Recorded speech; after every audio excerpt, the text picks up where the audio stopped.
রাজনৈতিক দল গঠন করছে নাহিদ, আসিফ, সার্জিসরা। অনেকেই অবাক হয়েছেন, তাই না? যে ছাত্রগুলো রাজনীতিকে বন্ধ করার জন্য, বাংলাদেশে অপসংস্কৃতি নামক এই রাজনীতিকে বন্ধ করার জন্য রাস্তায় নেমেছে, যুদ্ধ করেছে, তারাই এখন রাজনীতি করবে। বাংলাদেশে এত বড় বড় দুটি দল থাকা সত্ত্বেও তারা রাজনীতিতে আসবে। সত্যিকার অর্থে কি জানেন? এই রাজনীতি থেকে যেদিন অর্থ উপার্জন বন্ধ হয়ে যাবে না, সেদিন থেকে আর কেউ রাজনীতিতে আসতে চাইবে না। এই কথাটা শুনতে একটু তিতা লাগলেও এই কথাটাই সত্য। রাজনীতি হচ্ছে একটা গণতান্ত্রিক অধিকার। প্রত্যেকটা মানুষের জীবনেই রাজনীতি করার অধিকার আছে। আদৌ কি সবাই এই রাজনীতি শব্দটার অর্থ সঠিকভাবে ব্যবহার করে?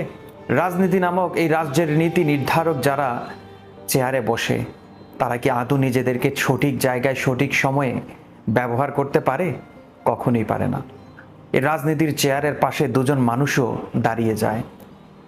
ডান দিকের মানুষটা বলে, চলুন ভাই ডান দিকে যাই। বাম দিকের মানুষটা বলে, চলুন ভাই বাম দিকে যাই। এই দুজনকে মানাতে গিয়ে রাজনীতি নামক এই শব্দটা আর সঠিক পথে যেতে পারে না, সঠিক গন্তব্য খুঁজে পায় না। আপনারা জানলে অবাক হবেন, নাগরিক শক্তি নামক একটি রাজনৈতিক দল ইতিমধ্যেই গঠিত হয়ে আছে। এই কথাটা এখন সোশ্যাল মিডিয়াতে আস্তে আস্তে বেরিয়ে আসছে, বা এই কথা নিয়ে অনেকেই আলোচনা করছে। এবং নাহিদ, সার্জিস, আসিফদের বিগত দিনেও এই গণতান্ত্রিক শক্তি, নাগরিক শক্তি, এই শক্তি নামক দলগুলোর সাথে সক্রিয় হতে দেখা গিয়েছিল। তারা কি সেই গণশক্তি, নাগরিক শক্তি নামক ওই দলগুলোকে জাগ্রত করে নতুন রূপে বাংলাদেশকে সাজাতে চাচ্ছে? আমি যদি ব্যক্তিগত মতামত দিতে চাই, হ্যাঁ, তোমাদের স্বাগতম জানাই, তোমাদের স্বাগতম জানাই।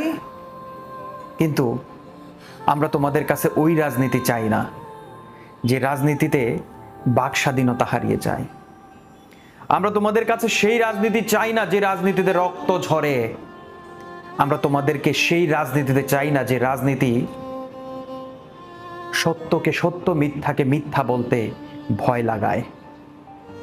আমরা সেই রাজনীতি তোমাদের কাছে চাই না যে রাজনীতি মায়ের কোল খালি করে দেয়, কত বাবাকে রিক্সা চালাতে বাধ্য করে।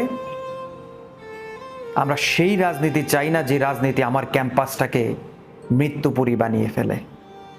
আমরা তোমাদের কাছে সেই রাজনীতি চাই না যে রাজনীতির জন্য আজকে কত মায়ের বুক খালি হয়ে, যে রাজনীতির কারণে আবু সাইদরা পৃথিবী ছেড়ে বিদায় নিতে হয়েছে।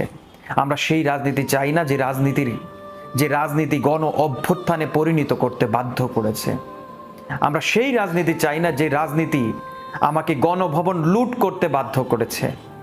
আমরা সেই রাজনীতি চাই না যে রাজনীতি সংসদ ভবনে গিয়ে পায়ের উপর পা চাপিয়ে সিগারেট টেনে উৎসাহ করতে বাধ্য করেছে।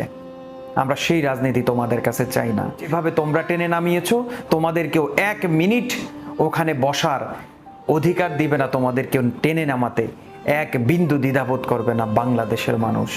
পুরনো দিনকে ভুলে নতুনভাবে বাংলাদেশকে সংস্কার করো, এটাই তোমাদের কাছে চাওয়া পাওয়া।